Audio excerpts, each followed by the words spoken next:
Gold, trusted gold buyers. మీరు తాకట్టు పెట్టిన బంగారాన్ని విడిపించి ఈ రోజు ఉన్న మార్కెట్ ధరకు కొనబడను.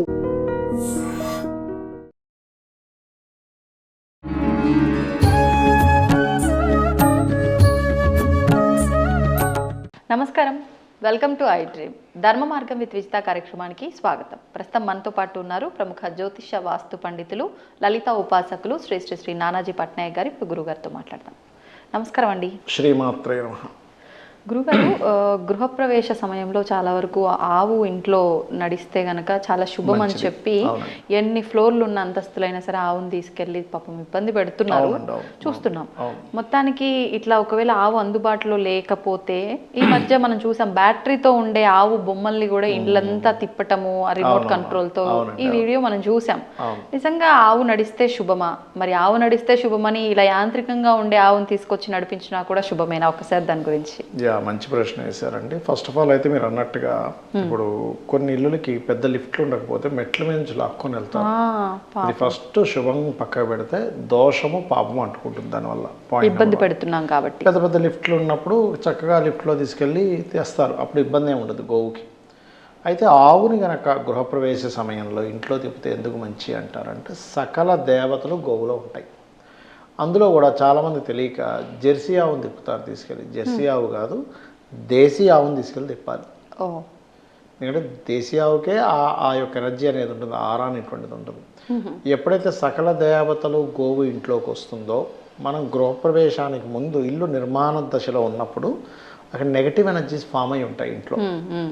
అంటే అక్కడ సమ్ పిశాచాలు ఉంటాయండి. అందుకే మనం ఏదైనా ఒక గృహప్రవేశం చేసేటప్పుడు ఏం చేస్తారంటే మురమురాలు వేస్తారు. అక్కడ ఆ ఇంట్లో ప్రతి ద్వారం దగ్గర కొబ్బరికాయ కొడతారు, నిమ్మకాయ కట్ చేస్తారు. ఎందుకంటే ఆ దుష్టశక్తులు పోవాలి అనేటువంటి భావంతో. ఎందుకంటే ఎవ్వరూ సంచరించినటువంటి ప్రదేశాల్లోకి వచ్చి అది చేరుతుంది. అందుకని వాటిని పంపించేస్తారు. పంపించేసి ఆ మంత్రాలు ఉంటాయి గృహప్రవేశం దాంట్లో, పంపించేసి మళ్ళీ వీళ్ళు వచ్చి అక్కడ ఉండడం. అందుకే బలులు ఇస్తారు చూడండి, కొబ్బరికాయ బలి, నిమ్మకాయ బలి, గుమ్మడికాయ బలిస్తారు. ఎందుకంటే వాటికి ఆ బలి ఇచ్చి పంపించేసేయడం అనమాట.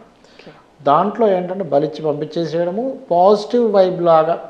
ఈ గోవు ఎప్పుడైతే తిరుగుతుందో అందులో గోమయము, గోమూత్రం పోస్తే ఇంకా మంచిదని కూడా ఆనందిస్తూ ఉంటారు. అది సరే. మరి ఇప్పుడు కొన్ని ఇళ్ళకి ఎలా ఉంటుందంటే మెట్లే ఉంటాయి, లిఫ్ట్ ఉండదు, 3-4 ఫ్లోర్లు. అలాంటప్పుడు వీళ్ళు లాక్కొని వెళ్ళినట్లయితే అది సరిగ్గా ఎక్కలేక ఇబ్బంది పడిందంటే వీళ్ళకి పుణ్యం రాకపోగా పాపము చుట్టుకుంటుంది. అది జన్మలు వీళ్ళని వెంటాడుతుంది. మరి అలాంటప్పుడు ఏం చేయాలి? ఇలాంటి బొమ్మ వీటి వల్ల అవ్వదు. చక్కగా గోమూత్రాన్ని, గోమయాన్ని తీసుకెళ్ళి ఇంట్లో కాస్త జల్లండి. జల్లి దాని తర్వాత క్లీన్ చేసేసుకోండి. కిందే గోవుకి సేవ చేయండి. అంటే గోవుకి ఏదైనా తినిపించడం. కిందన పిలిపించి గోవుకి అందరూ ప్రదక్షిణం చేసుకొని గోవుకి తినిపించి నమస్కారం చేసి వీలైతే హారతి ఇచ్చి దానికి దండం పెట్టుకొని పైకి వెళ్ళి మీ పనులు చేసుకోండి. అది కూడా ఈక్వల్ టు గోవు వచ్చిన ఫలితం. ఎందుకంటే మీరు బలవంతంగా లాక్కెళ్ళి అది దాని ముడుకులు కొట్టుకుపోయి అది మూగ జంతువై చెప్పుకోలేక లోపల హింస అనుభవించిందంటే సకల దేవతలు బాధపడ్డట్టే. ఒక గోవు బాధపడితే సకల దేవతలు బాధపడ్డట్టే. అప్పుడు ఇంకా పుణ్యం మీకు అక్కడ పాపమే చుట్టుకుంటుంది కదా, దేవతా శాపం తగులుతుంది దానివల్ల. కాబట్టి అలా చేయకండి. చక్కగా కిందకి పిలిపించుకోండి. వాళ్ళు తెస్తారు, ఆ గోవుని దూడని తీసుకొస్తారు, బండిలో ఎక్కించుకొని తెస్తారు.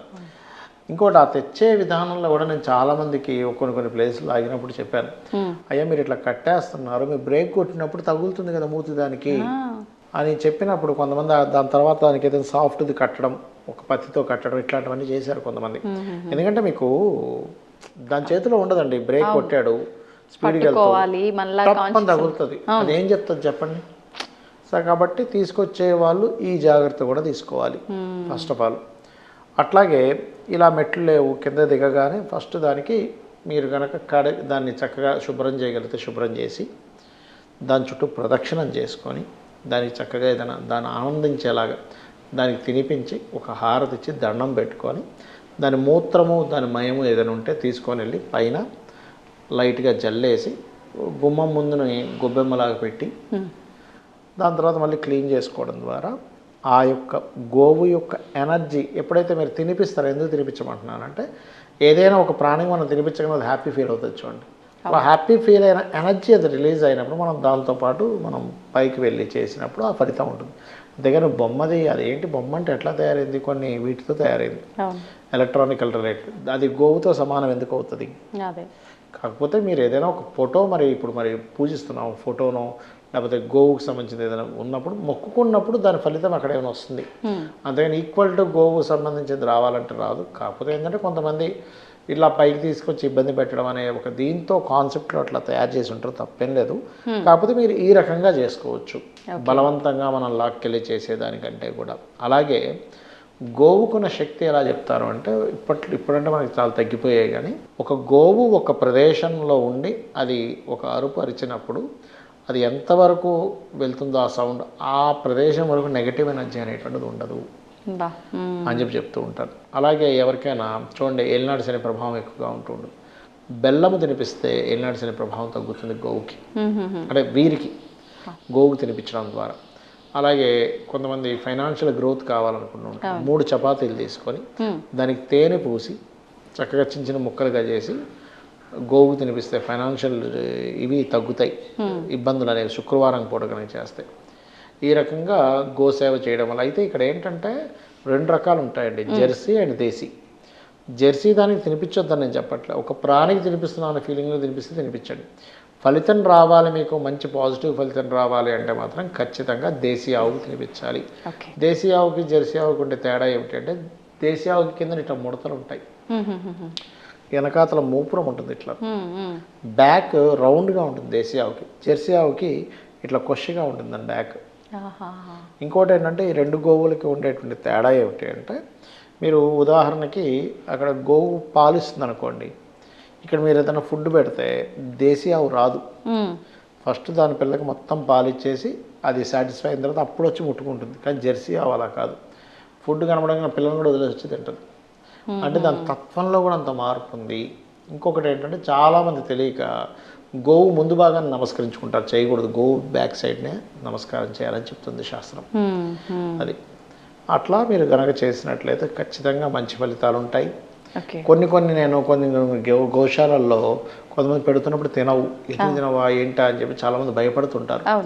వీళ్ళకి కర్మ బలంగా ఉందనుకోండి, చాలా బలీయంగా ఉందనుకోండి, 1-4 సార్లు ప్రయత్నం చేస్తే కానీ అది క్లియర్ అవ్వదు. ఎందుకంటే గోవు కనుక మనం పెట్టింది వెంటనే ఆనందంగా తిన్నది అంటే మనకున్న కర్మ తొలగిపోవడానికి అది యాక్సెప్ట్ చేస్తుంది. మనం ఎన్నిసార్లు పెడుతున్నా తినట్లేదండి అంటూ ఉంటారు కొంతమంది. అప్పుడు దాని అర్థం ఏమిటంటే వీళ్ళకి కర్మ బలంగా ఉందని ఒకటి, లేదా దానికి ఆకలి తీరిపోయింది, ఫుల్ ఆకలి. మనలా తినవండి అవి. ఏ పక్షి ఏ జంతువు కూడా కడుపు నిండి ఉంటే తినదు అది. మనమే పిచ్చి పిచ్చిగా ఏది పడితే మళ్ళీ మాటి నోట్లో వేసుకుంటూ ఉంటాం. నిజంగా జంతువులు ఒక్కసారి తిన్నదంటే, ఎగ్జాంపుల్ పులి బాగా తిన్నది అనుకోండి, మనిషి కనబడ్డ వచ్చి అటాక్ చేయదు అది, పక్క నుంచి పోతున్నా వదిలేస్తుంది, దానికి ఆకలేస్తేనే పట్టించుకుంటుంది. అట్లాగే అవి ఒక్కోసారి ఆకలి తీరిపోయి కడుపులు ఉన్నప్పుడు తినదు, అది అర్థం చేసుకోవాలి. కానీ వెళ్తున్న ప్రతిసారి అందరిది తింటుంది, మీది మాత్రం అది తినట్లేదు, బెల్లం పెట్టినా ఏం పెట్టినా అన్నప్పుడు ఒకటి దానికి కడుపు నిండైనా ఉండాలి, లేకపోతే ఆ వస్తువు ఇష్టం లేకపోయినా అయి ఉండాలి, లేదా మీ కర్మ బలంగా ఉన్నప్పుడు కూడా అది యాక్సెప్ట్ చేయదు. అలాంటప్పుడు ఆ గోమాతని నమస్కారం చేసుకుని మొక్కుకొని, అమ్మ నా కర్మలు తొలగించు అని అనుకొని తినిపించాలి. ఓకే. ఇప్పుడు మీరన్న ఇందాక బొమ్మ రూపంలో పెట్టుకున్నప్పుడు పూజ చేస్తే కొంత ఫలితం అన్నారు. చాలా వరకు ఇప్పుడు ఈ ఆవు దూడ బొమ్మ తీసుకొచ్చి ఇంట్లో షోకేజ్ లా పెట్టుకుంటారు, పూజ పునస్కారం లేకుండా. అది షోకేజ్ మాత్రమే, షోకి పెట్టుకోవడంలో తప్పేం లేదండి. కానీ ఎనర్జీ అయితే ఏమి ఉండదు దానివల్ల. ఎనర్జీ ఉండదు అంటే మీరు పూజించినప్పుడే దాంట్లో ఎనర్జీ ఫామ్ అవుద్ది ఎప్పుడు కూడా. అంటే వాస్తు ప్రకారంగా ఫేవర్ చేయడం లాంటిది. అంటే ఫేవర్ అంటే ఒకటి, అది ధర్మానికి చిహ్నంగా చెప్తారు గోవుని, కాబట్టి అది ఏ జోన్లో ఉంటే దానికి సంబంధించిన ధర్మాలు వాళ్ళు బాగా పాటిస్తారని చెప్తూ ఉంటారు. ఓకే గురుగారు, మళ్ళీ యుద్ధ వాతావరణం మొదలైపోయింది. గత కొన్ని రోజుల క్రిందటే ఈ యుద్ధాలు ఇవన్నిటికీ పులి స్టాప్ పెట్టాము, ఊపిరి పీల్చుకునే లోపే మీరు ఆల్రెడీ చెప్పడం జరిగింది. మళ్ళీ ఇది ఇంతటితో ఆగిపోదు, వస్తూనే ఉంటాయి, పోతూనే ఉంటాయి, రిపీట్ అవుతూనే ఉంటాయి అని చెప్పి అన్నట్లుగానే దాదాపు ఒక 2-3 రోజుల నుంచి యుద్ధ వాతావరణం ప్రారంభమైపోయింది. 1-2 దేశాలు కాస్త 3-4 దేశాల వరకు కూడా ఈ యుద్ధం అనేది వ్యాపించడం జరిగింది. మరి దీని ప్రభావం ఎలా ఉండబోతోంది, ఇది 3వ ప్రపంచ యుద్ధానికి దారి తీస్తుంది అనే మాటలు కూడా వినిపిస్తున్నాయి. ఎలా ఉంటుంది అంటే యుద్ధం అయితే ఖచ్చితంగా పెద్ద స్థాయిలోనే అవుతుందండి. దీనివల్ల ఎక్కువగా ఎఫెక్ట్ అయ్యేటువంటిది గల్ఫ్ దేశాలు, దాని ద్వారా చమురుకు కూడా కొంత కొరత ఏర్పడుతుంది, దానివల్ల కొంత స్తంభించడం, రవాణా శాఖ కొంత స్తంభించడం కూడా జరుగుతుంది. గోల్డ్ అండ్ సిల్వర్ రేట్లు విపరీతంగా పెరుగుతాయి దీని మూలంగా. గతంలో చూడండి మనకి 80-90 వేలు ఉండేది, 1,85,400 వెళ్ళినప్పుడు తక్కువలో కొనుక్కున్న వాళ్ళు ఆనందపడ్డారు. 184 దగ్గర 185 దగ్గర కొనుక్కున్న వాళ్ళు తగ్గగానే బాధపడ్డారు. మళ్ళీ మీకు ఆ స్టేజ్కి రావడం వల్ల కొంచెం రిలీఫ్ వస్తుంది, అమ్మేసుకుంటే కొంత రిలీఫ్ వస్తుంది అనేది మనం తెలుసుకోవచ్చు. అయితే ఒకటే ఏంటంటే మనకి ఈ ఎందుకు వచ్చింది ఇది, మనం గతంలో ఎందుకు ప్రిడిక్ట్ చేసాము అంటే ఎప్పుడు కనీవిని ఎరుగనట్టుగా 3 సార్లు పంచగ్రహ కూటమి ఏర్పడింది. 3 times. మనకి ఎప్పుడైనా పంచగ్రహ కూటమి వస్తే ఎవ్రీ 2-3 yearsకి ఒకసారి వస్తుంది, చతుర్గ్రహ కూటమి ఎవ్రీ ఇయర్కి ఒకసారి వస్తుంది. కానీ పంచగ్రహ కూటమి ఎప్పుడైతే మనకి ఈ 3 సార్లు వచ్చిందో అందుకే మనకి ఈ యుద్ధం కూడా చూడండి, ఏదో యుద్ధం జరుగుతుంది అన్నట్టుగా మళ్ళీ ఆగింది, మళ్ళీ ఇంకోసారి జరుగుతున్నట్టే మళ్ళీ ఆగింది, మళ్ళీ ఇప్పుడు అందుకే. సో దీనివల్ల ఏంటంటే ఇది కొంచెం తారాస్థాయికి చేరుతుంది. ఎందుకు అంటే నెక్స్ట్ రాబోయే సంవత్సరం పరాభావనామ సంవత్సరానికి నవనాయకాస్ అని ఉంటారు. అంటే రాజు ఎవరు, మంత్రి ఎవరు, సైన్యాధిపతి ఎవరు, సస్యాధిపతి ఎవరు, ధాన్యాధిపతి ఎవరు, అదేవిధంగా మేఘాధిపతి ఎవరు అని ఒక లెక్కలు ఉంటాయి దానికి. దాంట్లో పర్టికులర్గా మంత్రి ఈజ్ కుజుడయ్యాడు. సో మంత్రి కుజుడు అయినప్పుడు ఏముందంటే ఆలోచన అంతా కూడా, కుజుడు అంటే ఫైటింగ్, యుద్ధాలు, ఏదైనా అయితే సరే మనం కూడా వెళ్ళిపోదాం అంటే. ఒక్కోసారి మనిషి చూడండి ఆవేశంలో గొడవ పడ్డప్పుడు గొడవ మూడే ఉంటుంది, అరుస్తూనే ఉంటాడు, కేకలు పెడుతూ ఉంటాడు, చేయి చేసుకుంటాడు, అట్లా ఉంటుంది. కూల్గా ఉన్నప్పుడు కూల్గా ఉండే మూడు ఉంటుంది. అట్లాగే ఈ సంవత్సరం రాబోయే సంవత్సరానికి కుజుడు అధిపతి కాబట్టి ఆ స్థాయిలో ఇవి పెరుగుతాయి కానీ తగ్గేది కనిపించట్లేదు. కొన్ని నెలల పాటు సంవత్సరం అయినా సరే ఆశ్చర్యపోవాల్సిన పని లేదు, దాని ప్రభావం మాత్రం ఉంటుంది. అదేవిధంగా మనకి ఈ యుద్ధ సంబంధించిన వాతావరణంలో ఒకవైపు గ్రహణం కూడా పడుతుంది కాబట్టి, చంద్రగ్రహణం కూడా పడుతుంది కాబట్టి ఈ గ్రహణ ప్రభావం కొంతమంది నాయకుల మీద, అంటే కొంతమంది దేశ నాయకుల ప్రాణాల మీద ఎఫెక్ట్ పడుతుంది. సీఎంలు కూడా మారే ఛాన్సెస్ చూపిస్తుంది, ఇక్కడ మారుతారు కూడా, సీఎం మారే ఛాన్సెస్ కూడా ఉంటుంది. అండ్ అలాగే మరొక విషయం ఏంటంటే ఇక్కడ ఈ గ్రహణ ప్రభావం కానీ ఈ పంచగ్రహ కూటమి ఈ యుద్ధ సంబంధించినవి కానీ ఇక్కడ కొంతమందికి మంచిగా చెప్పాలంటే, ఇప్పుడు గతంలో ఎక్కువ రేటు పెట్టి కొన్నారనుకోండి గోల్డ్, దానికి ఇది కొంతవరకు మళ్ళీ రేట్ వచ్చినందుకు అమ్మయ్య అని చెప్పి ఊపిరి పీల్చుకుంటారు. కాకపోతే నేను చెప్పేది ఒకటే, ఇక్కడ ఏదో తగ్గుతుందని మాత్రం వెయిట్ చేయకండి. ఎందుకంటే వార్ అనేటువంటిది ఎప్పుడైతే ఉందో ఇది పెంచుతుంది ఖచ్చితంగా. అది కాకుండా ఇప్పుడు ఉండేటువంటి గ్రహస్థితులు కూడా అలా ఉన్నాయి. ఇంకొకటి నేను చెప్పబోయేది ఏంటంటే, మనం మనీ క్యాష్ రూపంలో కొంత పెట్టుకోవాలి. ఎందుకు అంటే శాటిలైట్స్ ఫెయిల్ అయ్యే ఛాన్సెస్ ఉంటుంది, కమ్యూనికేషన్ రంగం ఫెయిల్ అయ్యే ఛాన్సెస్ ఉంటుంది, ట్రాన్సాక్షన్స్ దెబ్బతింటుంది. ఇప్పుడు మనం అంతా కూడా ఫోన్లోనే మనం అన్నీ కూడా వాడుకుంటున్నాం. ఇప్పుడు సడన్గా అయితే అయింది అనుకోండి, స్కానింగ్ చేయడం అవ్వదు, మనం ఏది కొనుక్కోవడం అవ్వదు. క్యాష్ ఉందనుకోండి చేతిలో, ఎప్పటి వరకు ఇలా ఉంటుంది? ఇది ఈ పర్టికులర్గా 3-4 months ఎక్కువ ఉంది దీని ప్రభావం. మళ్ళీ తర్వాత కూడా వస్తుంది. ఏదైనా కానీ ఒక 1.5 year పాటు మాత్రం కొంచెం అలర్ట్గానే ఉండాల్సిన పరిస్థితి ఉంది. ముఖ్యంగా మిథున రాశి, కర్కాటక రాశిలో గురువు యొక్క సంచారం జరుగుతున్నంత కాలం దీని యొక్క ప్రభావం ఉంటుంది. అంటే ఈ రాశుల వాళ్ళకి ఎక్కువ, ఈ రాశుల వారికి కాదు, ఈ రాశిలో గ్రహం గురువు తిరుగుతున్నాడు కాబట్టి, గురు రాశులు పాడయ్యాడు కాబట్టి ఇది ఒక 1 year 4 months ఉంటుంది దీని ఎఫెక్ట్ అనేటువంటిది. అలాగే దీనివల్ల యుద్ధాల వల్ల చాలా ఎక్కువ జన నష్టం. కొంత ఈ గ్రహ కూటమి ఈ సంవత్సరానికి అధిపతి గురువు కూడా అయ్యి, ఆ గురువు యొక్క రాశి పాడైనందుకు మీరు చూస్తే కనుక ధాన్యాల యొక్క ధరలు విపరీతంగా పెరుగుతాయి. అసలు బాబాయ్ ఏమిటి ఇంత రేట్లు పెరిగాయి ఏంటని అనిపిస్తూ ఉంటుంది చెప్పాలంటే. అండ్ అదేవిధంగా కొన్ని దేశాలకు పాపం యుద్ధం వల్ల జరిగిన కొంత నష్టం వల్ల కొన్ని దేశాలు సహాయం చేయాల్సిన పరిస్థితి వస్తుంది, ఫుడ్ కూడా. అలాంటి పరిస్థితి రాబోతుంది కాబట్టి వీలైనంత మటుకు నేను చెప్పేది ఏంటంటే కొంత క్యాష్ పెట్టుకోండి. ఎవరైనా గోల్డ్ మీద లేకపోతే ల్యాండ్స్ మీద ఇన్వెస్ట్మెంట్ చేసుకోవాలంటే this is the right time చెప్పాలంటే. మళ్ళీ పెరుగుతాయి, బాగా పెరుగుతాయి. దాని తర్వాత ఎప్పుడో ఒక దగ్గర తగ్గుతాయి, that is different thing. But పెరగడం మాత్రం మళ్ళీ చూపిస్తుంది. ఇప్పుడు మళ్ళీ పెరిగేటువంటి వైపు వెళ్తూ ఉంది ఈ యుద్ధం కారణంగా. కాబట్టి చేసుకోవాలి. అయితే ఇక్కడ వేరే ఇప్పుడు గల్ఫ్ కంట్రీసు లేకపోతే సమ్ కంట్రీస్లో ఉంటుంటారు, ఈ ముస్లిం కంట్రీస్లో. ఇక్కడ నుంచి వెళ్ళి అక్కడ ఉద్యోగం చేసే వాళ్ళది వీలైనంత మట్టుకు ఇండియాకు వచ్చే ఛాన్సెస్ ఉంటాయి కనుక వచ్చేసేయండి ఈ టైంలో. ఎందుకంటే అక్కడ కొన్ని దాడుల వల్ల సామాన్య ప్రజల మీద కూడా ప్రభావం పడుతుంది అని చూపిస్తుంది వెరీ క్లియర్గా గ్రహణం అనేటువంటిది. కాబట్టి సామాన్య ప్రజలు వాళ్ళ ప్రాణాలు ముఖ్యం కదండి, ఏదైనా ధనం కావాలని సంపాదించుకుంటాం. కాబట్టి వీలైనంత మట్టుకు ఇక్కడికి షిఫ్ట్ అయిపోవడం మంచిది కొంతకాలం వరకు, అవి చల్లారే వరకు కూడా, చక్కబడే వరకు, పరిస్థితి చక్కబడే వరకు కూడా. అలాగే అక్కడే ఉంటున్నాము ఇంక తప్పదు అనుకునేటువంటి వారు దుర్గాదేవిని అదేవిధంగా వాళ్ళ ఇష్టదైవాన్ని నిత్యం చేసుకోవడం. ఎందుకంటే ఏదైనా ఒక సంఘటన జరిగినప్పుడు ఆ ఇద్దరు వ్యక్తులకి భగవంతుడికి తెలుస్తుంది. అంటే దాని అర్థం ఏంటి, మా దేవుడికి తెలియాలి అంటాం మనం ఏదైనా ఒక విషయం మనం విన్నప్పుడు. అంటే అర్థం ఏంటంటే దేవుడికి ప్రతిదీ తెలుసు, కాపాడేవాడు, రక్షించేవాడు, ఏదైనా ఒక విషయాన్ని టర్న్ చేసేవాడు కూడా ఆయనే. కాబట్టి ఆయన నమ్ముకొని ముందుకు వెళ్ళవలసినటువంటి పరిస్థితి ఉంది ఇప్పుడు ఉండేటువంటి కండిషన్లో. కాబట్టి ఇటువంటి మార్పులు జరగనున్నాయి. రాబోయే సంవత్సరం యొక్క మంత్రి కూడా కుజుడవుతున్నాడు. కాబట్టి ఇది నాంది పలికితుంది. దాంతోపాటు ఈ పంచగ్రహ కూటమిలు కూడా 3 సార్లు రావడం, అన్ని కాల్సర్ప యోగంలోకి వెళ్ళడం, అందులో ముఖ్యంగా కూర్మ యంత్రంలో కూడా సౌదీ ఈ ముస్లిం కంట్రీస్ మీదే దీని ప్రభావం ఎక్కువగా ఉండడం అనేటువంటిది జరుగుతుంది. కాబట్టి ఆ దేశాలకి చాలా చాలా ఇబ్బంది అనేటువంటిది అయితే చూపిస్తుంది. మన ఇండియాకి స్వల్పంగానే ఉంటుంది కానీ పెద్ద ఎఫెక్ట్ అయితే ఏమీ ఉండదు మన ఇండియా వరకు కనుక చూసుకున్నట్లయితే. అది కానీ మనం చూస్తున్న ఈ వార్తలన్నీ చూస్తుంటే భారత్ కూడా ప్రమాదంలో ఉంది అనే వార్తలే ఉండదండి, కొంత ఉంటుంది, లిటిల్ మచ్. ఎందుకంటే మనకి గ్రహణం ఏ దేశాలకి ఎక్కువ ఉందో వాటికి ఎక్కువ ఉండదు. మనకి ఒక 25 minutes ఆఫ్ గ్రహణ ప్రభావం ఉంది కాబట్టి స్వల్పంగా ఉంది, అస్సలు ఉండట్లేదని నేను చెప్పట్లేదు. ఇది ఏదైనా ఒక దేశానికి మద్దతు పలకడం వల్ల అనుకోండి, సపోర్ట్ చేయడం వల్ల అనుకోండి, ఇట్లాంటి వాటి వల్ల కొంచెం మనకి పొరుగు దేశాలు ఉన్నాయి మనకి. ఆ పొరుగు దేశాలు ఇప్పుడు యుద్ధాలు జరిగేటప్పుడు ఏమైపోద్ది అంటే గ్రహస్థితి ఉన్నప్పుడు ఎవరెవరికి ఏదో బుద్ధి పుడుతుంది, వాడు వచ్చి ఏదో మిసైల్ వేస్తాడు, మనం వేస్తాం, ఇట్లాంటివి కొంత ఉంది, లేదనట్లేదు, కొంత ఇండియాకు కూడా ఉంటుంది. కానీ ఈ సౌదీ కంట్రీస్ ఏవైతే ఇప్పుడు మనకి ఈ ముస్లిం కంట్రీస్ ఏవైతే ఉన్నాయో, ఇరాన్, ఇరాక్ ఇలాంటి కంట్రీస్ ఏవైతే ఉన్నాయో వీళ్ళకి పడినంత డ్యామేజ్ అయితే ఇండియాకు ఉండదు. తక్కువ డ్యామేజ్ ఉండదు, వాళ్ళకి విపరీతమైన డ్యామేజ్. మంచి మంచి బిల్డింగ్స్, బుర్జ్ ఖలీఫా లాంటి బిల్డింగ్కి కూడా ఇబ్బంది రావడము, అండ్ దేశ నాయకులకి ఇబ్బంది రావడము, ఇట్లాంటివన్నీ కూడా జరగనున్నాయి. ఓకే ఓకే అలాగే కొంతమంది ప్రముఖులకు ఎఫెక్ట్ అయ్యారు అని కూడా మనం వింటూనే. లాస్ట్ టైం మనకి విశ్వవసునామ సంవత్సరంలోని చెప్పుకున్నాం, ఈసారి రవి అధిపతి దేశ నాయకులు కొంత ఇబ్బంది వస్తుందని చెప్పుకున్నాం, గుర్తుంది కదా మీకు లాస్ట్ టైం. ఎందుకంటే రవి రాసుల్లో కేతు సంచారం జరుగుతుంది కాబట్టి మరణ యోగాన్ని, మరణగండాన్ని ఇస్తుంది, తప్పదు.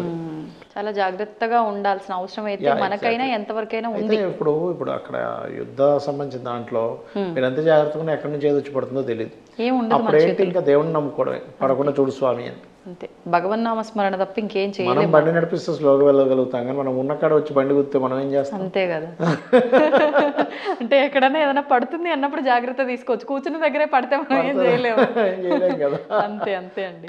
అట్లా గురుగారు, బంగారం ధరల గురించి మనం చాలాసార్లు మాట్లాడుకున్నాము. మీరు చెప్పారు ఒకేసారి అమాంతం పెరిగిపోతాయి, ఎప్పుడు తగ్గిపోతాయో కూడా అమాంతంగా అలా తగ్గిపోతాయి, చాలా మార్పులు అయితే ఉంటాయి అని చెప్పి. ఇప్పుడు జరుగుతున్న ఈ యుద్ధ ప్రభావమే కావచ్చు, ఈ గ్రహణ ప్రభావమే కావచ్చు, ఏదేమైనప్పటికీ బంగారంలో మార్పులు మళ్ళీ రాబోతున్నాయి అని వింటున్నాము. ఎలా ఉండబోతుంది రాబోయే రోజుల్లో బంగారం ధరలు అనేవి? బంగారము, చమురు ఖచ్చితంగా పెరుగుతుందండి, అందులో సందేహం ఏం లేదు. సో గతంలో ఎవరైతే ఎక్కువ రేటు పెట్టుకున్నారో వాళ్ళకు కొంతవరకు శుభవార్తనే చెప్పుకోవాలి.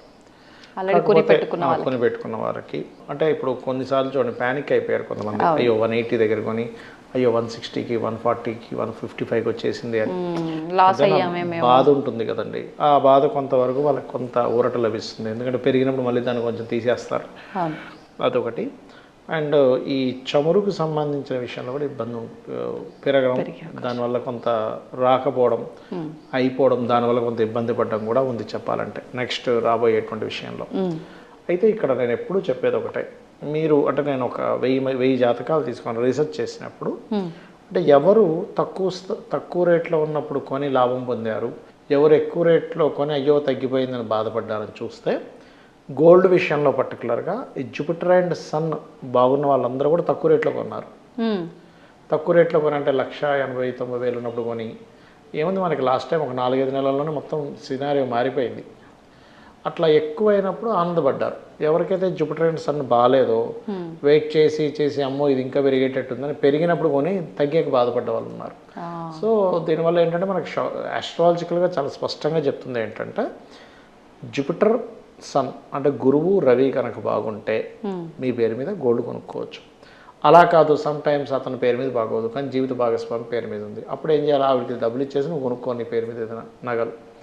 ఇప్పుడు బిస్కెట్ నగలు ఆవిడ పేరు మీదే రిసీట్ కట్ చేసుకొని తీసుకుంటే అది బాగుంటుంది. Okay okay. అట్లా లేదా పిల్లల పేర్ల మీద అలా చూసుకోవాలి. సిల్వర్ అయితేనేమో మూన్ బాగుండాలి, ఇత్తడైతేనేమో ఉట్టి జూపిటర్ బాగున్నా సరిపోతుంది.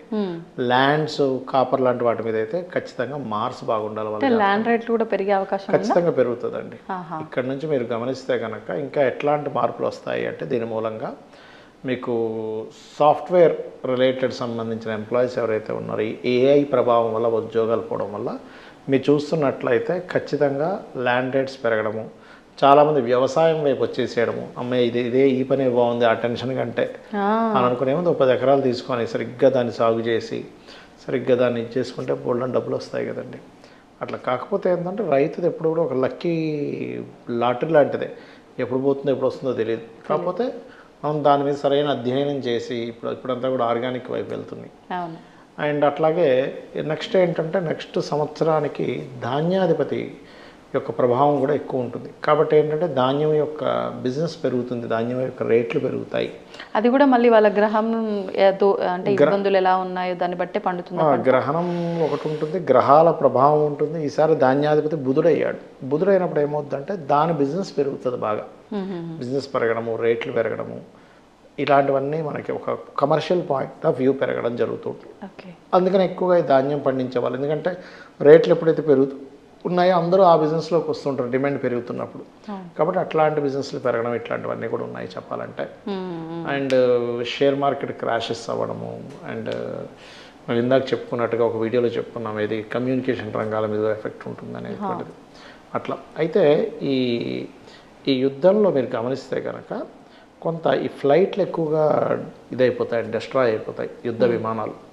అయితే ఇవన్నీ ఒక కారణం అయితే గోల్డ్ అండ్ సిల్వర్ యొక్క ఈ యుద్ధం జరుగుతున్నంతసేపు పెరగడమే కానీ తగ్గడం మాత్రం ఉండదు, అందులో ఎటువంటి సందేహం లేదు. ఒకవేళ ఎక్కడైనా మధ్యలో ఒకసారి కొంచెం తగ్గినా మళ్ళీ పెరుగుతూనే ఉంటుంది. So don't worry. కాకపోతే ఏంటంటే పాపం మధ్యతరగతి వాళ్ళకి వాళ్ళ పిల్లలకి బంగారం పెట్టాలని చాలా బాధాకరమైన విషయం ఇది. కాకపోతే ఎవరైతే ఎక్కువ హై రేట్లో కొన్నారో వాళ్ళకి కొంత ఊరట లభిస్తుంది. అయితే నేను ఎప్పుడో సజెషన్ ఇస్తుంటాను, ఏమంటే గోల్డ్ కొనుక్కోవాలంటే మంగళవారం కొనుక్కోండి, ఎంతైనా కొంత గోల్డ్ అంటుంటా. ఒక 1000 రూపాయలదైనా 2000 చిన్నదైనా కొనండి. మీరు 100% నేను రాసిస్తాను, మీరు మీ జీవితంలో ఒక అబ్బాయి నా దగ్గర ఇంత బంగారం ఉందన్న సాటిస్ఫాక్షన్తో మీ లైఫ్ గడుపుతారు. మంగళవారం కనుక కొనడం మీరు ప్రారంభిస్తే ఎంతో కొంత ఒక 2-3 వేలదైనా, ఒక చిన్న కాసైనా, ఒక 5,000 చిన్న కాసైనా, చిన్నదైనా ఏదైనా తీసుకోండి, మీరే చూస్తారు. మంగళవారం కొనడం ప్రాక్టీస్ చేయండి, ఖచ్చితంగా మీకు అంటే మీ సంపాదన పెరుగుతుంది, మీ లైఫ్ అనేటువంటిది బాగుంటుంది. అలాగే తారా ఉపాసన చేస్తే కూడా బంగారం యొక్క వాళ్ళకి పెరుగుతుందండి. తారాదేవికి మీరు సహజంగా కూడా దశమహావిద్యల్లో తారా సాధన చేసిన వాళ్ళకంటే తారా స్థాయికి వెళ్ళిపోయి ఇంకా విపరీతమైన సాధనలో వెళ్ళిపోయిన వారికి అమ్మవారు స్వయంగా బంగారం ఇచ్చినవి కూడా ఉన్నాయి కొన్ని కొంతమంది సాధకులకి. అంటే నిద్ర తారా సాధన చేసిన తర్వాత పొద్దున్న లేచి చూడంగానే ఆయన పక్కన వచ్చిన బంగారం ఉంటుంది. అలాగా బంగారాన్ని తీసుకెళ్ళి వాళ్ళు సేల్ చేసుకొని వాళ్ళ లైఫ్ని ఒక దీనస్థితిలో ఉండే వాళ్ళు కూడా బాగుపడ్డ వాళ్ళు ఉన్నారు. అయితే ఇందులో బీజాక్షర సంబంధంగా తారా మంత్రం గురువుల నుంచి తీసుకోవాలి. బీజాక్షరం లేనటువంటి మంత్రం ఒకటి ఉంటుంది, తారే తుతారే తోరే స్వాహ. ఇది కనుక చేస్తే కూడా ఖచ్చితంగా ఎవరైనా చేసుకోవచ్చు. తారే తుతారే తోరే స్వాహ, తారే తుతారే తోరే స్వాహ అని చేసుకుంటూ ఉంటే తారాదేవి యొక్క అనుగ్రహం కలిగినప్పుడు ఏంటంటే నాటు బంగారం అనే కాదు, మన శక్తి, ఆలోచన శక్తి కానివ్వండి, ఆలోచన శక్తి, మన మెంటల్గా ఉండేటువంటి స్ట్రెస్ అనేది తగ్గుతుంది. అండ్ అలాగే వీళ్ళకి జ్ఞానం ఎక్కువగా పెరుగుతూ ఉంటుంది. అదేవిధంగా విద్యా సంబంధించిన విషయాల్లో బాగా రాణించగలుగుతారు. అండ్ ఈ గోల్డ్ సంబంధించినటువంటిది కూడా మంచి రావడం జరుగుతుంది చెప్పాలంటే. గురుబలం పెరుగుతుంది ముఖ్యంగా మనకి, ఎందుకంటే జన్మజాతకంలో ఏ గ్రహం ఎలా ఉన్నా కూడా గురుబలం ఉంటే అన్ని సిద్ధిస్తాయండి, దేవతా బలం ఉన్నట్టే. సో తారా ఉపాసనలో గురుబలం బాగా పెరుగుతుంది. వాళ్ళు గోల్డ్ ఇది కూడా వాళ్ళకి లైఫ్లో మంచి స్టేజ్కి వెళ్తారు గోల్డ్ పరంగా కూడా. అంటే ఎంత వీలైతే అన్నిసార్లు చేసుకుంటూనే ఉండాలి, సంఖ్యతో సంబంధం లేదు, సంఖ్యతో సంబంధం ఉండకూడదండి. ఇప్పుడు ఒక ఎగ్జాంపుల్ మీకు ఒక చిన్న, ఇప్పుడంటే పెద్ద పిల్లలు అయి ఉంటారు, చిన్నగా ఉన్నప్పుడు మీరు ఇక్కడ బయటికి వెళ్తే మీరు అనుక్షణం ఆలోచిస్తూ ఉంటారు బెడ్ కోసం, ఏం చేస్తుందో మా పాప, ఏం చేస్తుందో, అప్పుడు తిని నిద్రపోయిందేమో అని ఫోన్ చేసి కనుక్కుంటారు మీ మదర్ ఒకళ్ళు ఇంట్లో ఉంటే కనుక, లేకపోతే ఏం చేస్తుంది పడుకుందా అంటే మీ ధ్యాస ఎప్పుడు అటువైపు ఎలా ఉంటుందో, ఒక చంటి పిల్ల మీద తల్లి ధ్యాస ఎప్పుడైతే ఉంటుందో, అలాగే ఒక భక్తుడి యొక్క ఆలోచన ఎంతసేపు అమ్మవారి మీద ఉండాలి. అప్పుడు ఆటోమేటిక్గా కనెక్ట్ అయిపోతుంది. ఇప్పుడు తారా సాధన అంటే దశమహావిద్యలు కూడా అందరూ చేయడానికి వీల్లేదని చెప్పి మనం చాలాసార్లు మాట్లాడుకున్నాము. మరి ఇప్పుడు అంటే బీజాక్షరం లేదు కాబట్టి ఇది చెయ్యొచ్చు అంటున్నారు. నియమాలు ఏమైనా విశేషంగా పాటించాలంటే? ఒకటేనండి, దశమహావిద్యలు అందరూ చేయకూడదని కాదు, చేసే పద్ధతిలో చేయాలి. ఓకే, మంచి గురువు దగ్గర తీసుకోవాలి మంత్రాన్ని. ఇప్పుడు బీజాక్షరాలు లేనటువంటి చేయొచ్చు. అయితే ఇది ఎట్లాగా, ఎప్పుడైనా సరే ఒకటే, ఒక నియమబద్ధంగా రోజు 1 గంట సేపు కూర్చుంటా జపమాల తీసుకొని అనే దాంతో మీరు, అంటే ఇక్కడ భక్తి భావన మోస్ట్ ఇంపార్టెంట్. మీరు ఏ భావంతో చేస్తున్నారు. ఇప్పుడు ఒక మంత్రం, మీరు ఎగ్జాంపుల్ ఆ కెమెరామెన్ అతని పేరు ఏదో ఉంటుంది సంథింగ్, అతని పేరు అలా ఉన్నప్పుడు అతన్ని మనం పిలుస్తున్నప్పుడు ఇంత దూరంలో ఉన్నప్పుడు దానికంటే ఒక సౌండ్ ఉంటుంది. అతని పేరు అదని నాకు నమ్మకం ఉంటుంది. ఆయన పేరు అదే, ఆయన అది పలుకుతాడు పిలవగానే అని. ఏ సునీల్ అని పిలిస్తే ఆయన పలుకుతాడు అని నమ్మకం ఉంటుంది. అట్లాగో మనం మనసులో చేసుకున్న మంత్ర రూపంలో చేస్తున్నా, మీరు పిలుస్తున్నారనే భావంతో చేయండి. అమ్మవారిని పిలుస్తున్నారు, అమ్మవారిని నమస్కరిస్తున్నారు, అమ్మవారిని నమశివాయ అంటాం. అంటే ఆ యొక్క శివుడికి నమస్కరిస్తున్నాను. మీరు ఆ నమశివాయ అన్నప్పుడు నమస్కరిస్తున్నాను అనే భావంతో చేస్తున్నప్పుడు ఆ ఫలితం వేరే ఉంటుంది. అంటే మీ మనసు, బుద్ధి, ఆలోచన, భావన కనెక్ట్ అవ్వాలి మంత్రం చేసినప్పుడు. దాని ఫలితం అద్భుతంగా ఉంటుంది. అప్పుడు ఇప్పుడు మీరు ఏదైనా ఒక సమయం పెట్టుకోండి, 1 గంట, అర్ధగంట అన్నారు, ఉదయం కానీ సాయంత్రం కానీ. అంటే బెటర్ రిజల్ట్ ఉండాలి అంటే యాక్చువల్గా అయితే పొద్దున్న చేయమని చెప్తాను. ఎందుకంటే రాత్రిపూట చేస్తే ఇంకా మంచిది. కానీ కొంతమందికి ఏమవుతుందంటే, వీళ్ళు ఏదో నాన్ వెజిటేరియన్ ఏదో చేశారనుకోండి, మళ్ళీ ఎక్కడో గిల్ట్ ఫీలింగ్ ఉంటుంది, అమ్మో నేను చేయొచ్చో చేయకూడదు. కానీ ఒకటి స్నానం చేసి చేసుకోవచ్చు, తప్పేం కాదు. ఎందుకంటే నేను తారాపీఠ వెళ్ళినప్పుడు డైరెక్ట్గా అమ్మవారికి అక్కడ మందు పోస్తారు, చేప నైవేద్యంగా పెడతారు అక్కడ. కాబట్టి ఇక్కడ ఏంటంటే భగవంతుడు నువ్వేం తింటున్నావు అని కాదు, నీ మైండ్, నీ మనసు ఎలా ఉంది, పక్కవాడికి హాని కలిగించేలా నువ్వు ఉన్నావా, భగవంతుడు మెచ్చుకోడు. పక్కవాడికి ఉపయోగపడేలాగా ఉన్నావా, భగవంతుడికి సంబంధం లేదు. అవన్నీ కూడా ఆటోమేటిక్గా సపోర్ట్ ఉంటుంది. ఓకే, వయసు అంటే ఏదైనా వయసు పరిమితి కానీ ఆడ మగ భేదం కానీ అదేం లేదండి, ఎవరైనా చేసుకోవచ్చు. ధన్యవాదాలండి. శ్రీమాత్రే నమః. And for more videos, Please subscribe to iDream. Please subscribe to iDream. Please subscribe iDream. And please subscribe to iDream. For more videos, subscribe to iDream. please like, share and subscribe to the channel. Congratulations, iDream. Subscribe to iDream. Subscribe to iDream. So subscribe to iDream Media. iDream ki iDream team andarki huge congratulations. Please subscribe iDream Media. Please subscribe to iDream. Subscribe iDream. Please subscribe to iDream. iDream అంటే నా కళల ఛానల్ను subscribe చేసుకున్న నోరు తిరుగుతలేదు, మీరైతే గంట గుర్తు కొట్టండి. For more such videos, please subscribe to iDream. Subscribe to iDream. Please subscribe to iDream. Please subscribe iDream Media. Please do subscribe to iDream. Please subscribe to iDream Media. For best entertainment and information, please subscribe iDream. And don't forget to subscribe to iDream.